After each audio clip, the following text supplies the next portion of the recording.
Welcome to Psychology Concepts Explained, and this is your host, Dr. C, professor of psychology for over 20 years and teaching only online classes for over 10 years. I hope you enjoy this podcast.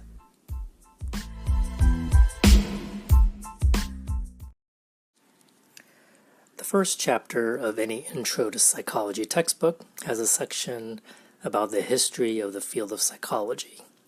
And that's what this podcast is about. But please note that nearly all psychology classes that you take in the United States or in Europe are actually focused on Western psychology because of the origin of the field. Let me point out some important points to consider when learning about the field of Western psychology. It's not just about dates and names. Think about the origins and how the notion of understanding human behavior has changed over the decades, as in large movements or waves.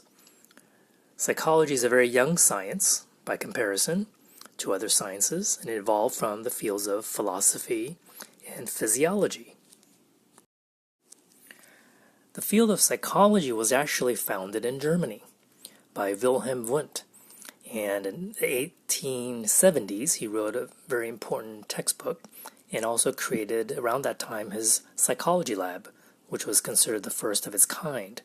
So psychology has its origins in Europe.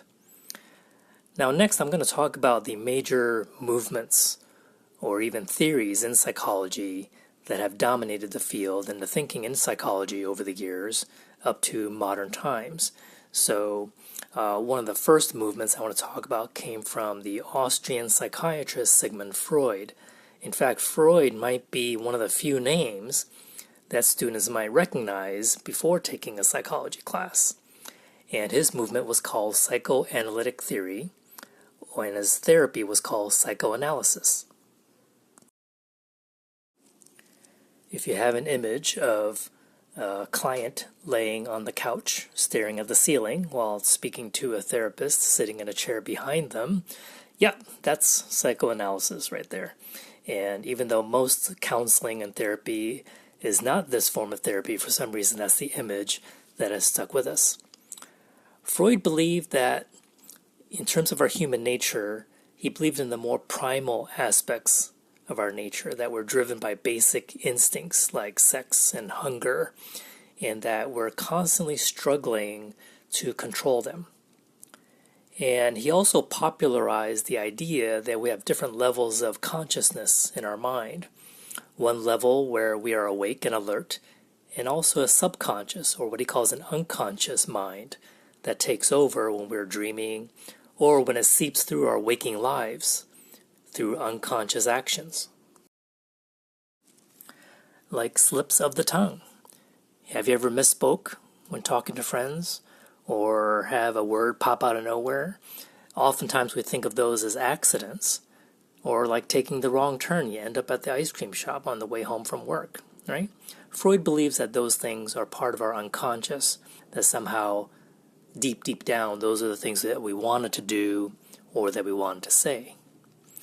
Now, the next popular movement that came after psychoanalytic theory was behaviorism, and those who study it were called behaviorists. The basic idea here is that at the time, behaviorists believed that the mind was actually too vague, unreliable to study. How can you really study someone's thoughts and feelings? It's difficult to observe. So behaviorists only wanted to measure what was observable. So what does that mean? Things that are observable. Those are things that we can see, such as our outward actions, not our thoughts, intentions, motivations, and emotions. We can't see those things really. So those things are inside the black box, or what we call our brain or mind. And to behaviorists, they do not matter because they cannot be measured objectively. So to be truly scientific about studying human behavior, we can only look at our behavior patterns and how they changed, whether we're being exposed to something, we see something or hear something, things that we can perceive and our reactions to them. So some of the big names of note that you should remember. John B. Watson, founder of Behaviorism, as well as Ivan Pavlov, which sounds maybe a little bit familiar to you, and B.F. Skinner, all of whom we'll discuss at a later date. The next major movement was humanistic psychology, or some may call it humanism, and names like Abraham Maslow, and you may have heard of him as related to his theory called hierarchy of needs, which is often shaped like a pyramid in textbooks. It's interesting that, in my experience, most students who have completed Psych 100 seem to remember his theory the most.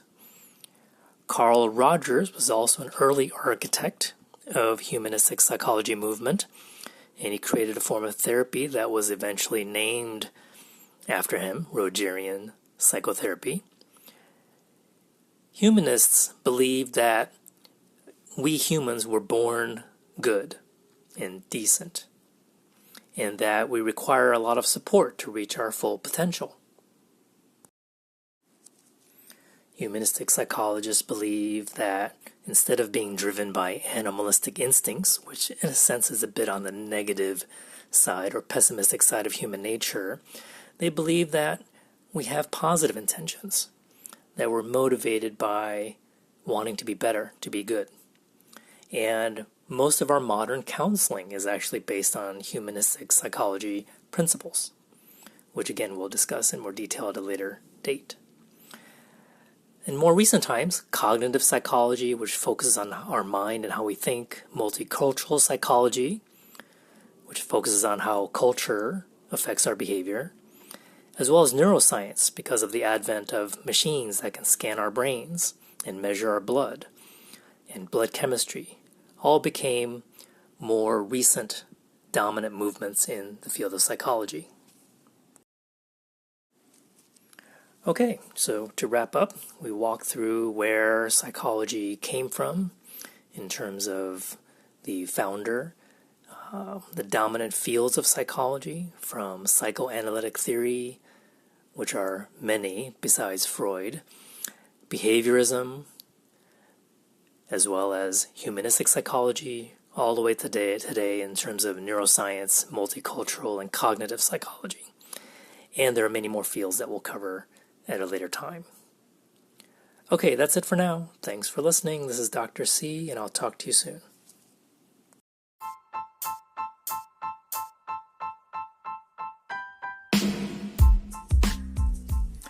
If you enjoyed this podcast, please follow me on anchor.fm/JackBTeaching.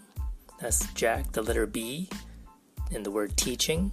And you can reach me on Twitter. My handle is also @JackBTeaching. Thank you.